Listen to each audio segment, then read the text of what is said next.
सातारा विकास आघाडीनं ही योजना करायला दिरंगाई केली. एवढा निधी आपल्याला आधीच मिळाला असता आत्तापर्यंत सातारकरांच्या नळाला पाणीसुद्धा कास्त वाढीव आलं असतं, पण नियोजन नसल्यामुळं हा सगळा उशीर झाला. आज पंतप्रधान नरेंद्रजी मोदी यांच्या हस्ते सातारा शहरासाठी अमृतची जी नवीन योजना मंजूर झाली त्याचं सोलापूरमधून ऑनलाईन भूमिपूजन हे पंतप्रधानांच्या हस्ते करण्यात आलं. सर्वप्रथम तर मी पंतप्रधानांचं मनापासून सातारकरांच्या वतीनं आभार मानतो की त्यांनी एवढी मोठी योजना ही साताऱ्यासाठी दिली. या योजनेच्या माध्यमातून जे वाढीव पाणी कास तलावाची उंची वाढवल्यामुळं आपल्याला उपलब्ध झाले.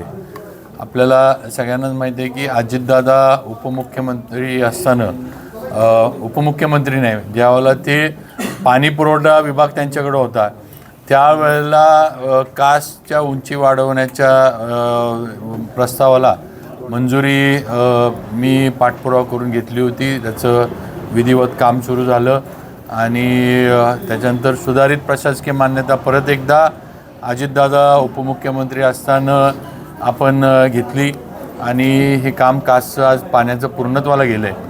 आणि आज त्यालाच धरून म्हणजे जे अतिरिक्त पाणी उपलब्ध झाले, वाढीव पाणी जे उपलब्ध झाले हे सातारकरांपर्यंत आलं पाहिजे म्हणून मोठ्या डायमीटरची पाईपलाईन ही टाकणं गरजेचं होतं. आणि ते काम 102 कोटीचं हे केंद्र सरकारच्या अमृत योजनेमधनं आपल्याला मिळालं. याच्यामध्ये केंद्र सरकारचे 34 कोटी, त्याचबरोबर राज्य सरकारचे 52 कोटी आणि नगरपालिका आणि या माध्यमातून 15 कोटी अशी ही योजना आहे. म्हणजे याच्यामध्ये केंद्राचा हिस्सा आहे, राज्य सरकारचा हिस्सा आहे आणि काही हिस्सा नगरपालिकेनं आपल्या माध्यमातून या योजनेमध्ये करायचं आहे. त्यामुळं अतिशय म्हणजे मी दोन्ही पंतप्रधानांचं जसं आभार मानतो तसं आपले मुख्यमंत्री मान्य नामदार एकनाथजी शिंदेसाहेब, आपले उपमुख्यमंत्री मान्य देवेंद्रजी फडणवीस साहेब आणि आपले दुसरे उपमुख्यमंत्री मान्य अजितदादा पवार यांचं मनापासून राज्य सरकारचा हा हिस्सा त्यांनी दिला म्हणून त्यांचे आभार मानतो. सातारा विकास आघाडीनं ही योजना करायला दिरंगाई केली.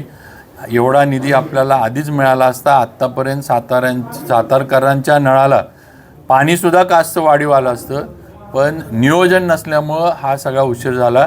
शेवटी प्रशासकाच्या काळामध्ये हे काम सुरू होतं, म्हणजे निवडून देणाऱ्या लोकप्रतिनिधींना नगरपालिकेतल्या हे करता आलं नाही. शेवटी प्रशासक असताना हे काम इथं पूर्णत्वाला जातं आहे. आणि आज मगाशी मी ऐकत होतो दामले परत आलेले आहेत, त्यामुळे दामलेंनी उल्लेख सगळ्यांचा केला की माजी अध्यक्ष, माजी उपनगराध्यक्ष, म्हणजे सगळे माजी झाल्यानंतर कार्यक्रम होतो ही दुर्दैवी गोष्ट आहे.